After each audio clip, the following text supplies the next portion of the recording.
Earning your first $100,000 is the hardest money you will ever make. It may not be an elegant truth, but it is the truth. Everyone dreams of millions, talking of stocks, real estate, crypto, and startups. Yet, until you have that first $100,000, you are not even in the game. You are merely pretending. Why is it so brutal? Because you start from nothing, and nothing, compounded, remains nothing. It is like trying to push a heavy boulder from a standstill. The laws of physics work against you. Every ounce of your strength is spent just to make it budge. Once it is rolling, momentum assists you. Physics becomes your ally. But at the start, it feels impossible. I know because I lived it. Born in 1924, I came into the world during the Great Depression. My family was not poor by choice. The entire country was bankrupt. Banks failed, farms were foreclosed, and my grandfather, a successful businessman before the crash, watched his life's work evaporate. My father, a lawyer, lost clients who had no money to pay him. I grew up witnessing financial desperation firsthand. Grown men crying, families splintering under the weight of unpaid bills. I decided early that I would rather go through life with money than without it. Not out of greed, but from a profound fear of helplessness. Here is the catch no one tells you. To get that first $100,000, you must behave in ways most people will not. You must save when it seems pointless, invest when the sums look trivial, and ignore the urge to keep up with the neighbor who buys a new car on credit. You must live like a monk while others live like kings. When you are young and broke, $1,000 feels like a fortune. You scrape it together, put it in the bank, and it earns $20 in a year, a paltry sum. It feels useless, which is why most people give up. They would rather buy a toy today than plant a seed for a forest they cannot yet see.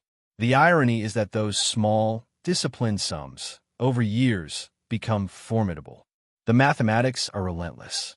Save $1,000 a month for 10 years as 7% return, and you will have nearly $140,000. Suddenly, you are not playing with pocket change. You are playing with real money that makes real money. Once you cross the $100,000 threshold, the compounding engine starts working for you.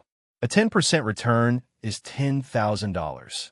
Not mere pocket money, but tangible annual income from your capital.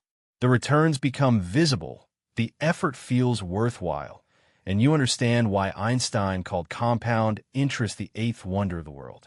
Most people never reach this point, not because they cannot, but because they are impatient, unwise, or both. They seek shortcuts, gambling in casinos, or speculating on stocks they do not understand. They believe wealth comes from brilliance or luck. It does not. It comes from surviving long enough for compounding to do the heavy lifting. Making your first $100,000 is like digging through wet cement with a spoon. Miserable, slow, backbreaking work. Every scoop feels insignificant.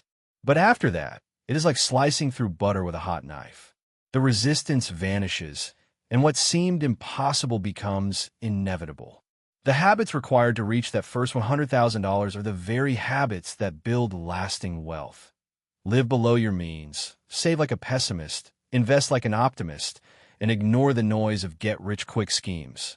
It is not complicated, but it is hard. It demands you think differently, exercise patience in an impatient world, and delay gratification while others indulge. If you spend everything you earn, no investment genius can rescue you. The mathematics are unforgiving. You cannot compound what does not exist. The secret is to be slightly less foolish than the average person. Do not envy your neighbors. Do not overspend on trivialities, and do not borrow to buy depreciating assets. Do this consistently, and your first $100,000 will come. The next will follow faster and faster. When I was a young lawyer in Los Angeles, I inherited nothing but decent values and a healthy fear of poverty. I saved relentlessly, bought stocks in companies I understood, and lived simply. I did not buy things to impress people I did not care about with money I did not have. The discipline of those early years carried me for life. It became automatic. When saving is a habit, not a monthly decision, it ceases to be painful. I am not saying $100,000 makes you rich. In today's world, It may not even secure a middle-class life, but it proves something infinitely more valuable, that you are capable of discipline. And discipline is the rarest commodity in the world. If you're under 40 and broke, do not despair, but do not deceive yourself. Save until it hurts. Sacrifice what others consider normal. When friends laugh at your frugal habits, know in your bones that you will outlast them all. The compounding machine does not reward the cleverest or most charming. It rewards the stubborn, those who can endure boredom and adhere to a plan. Wealth building is a paradox. The beginning is unbearable, the middle becomes tolerable, and the end feels inevitable. The first $100,000 is absolute hell. But if you can persevere, you will spend the rest of your life wondering why everyone else remains at zero. So, the only question that matters is this: are you willing to suffer now to avoid suffering later?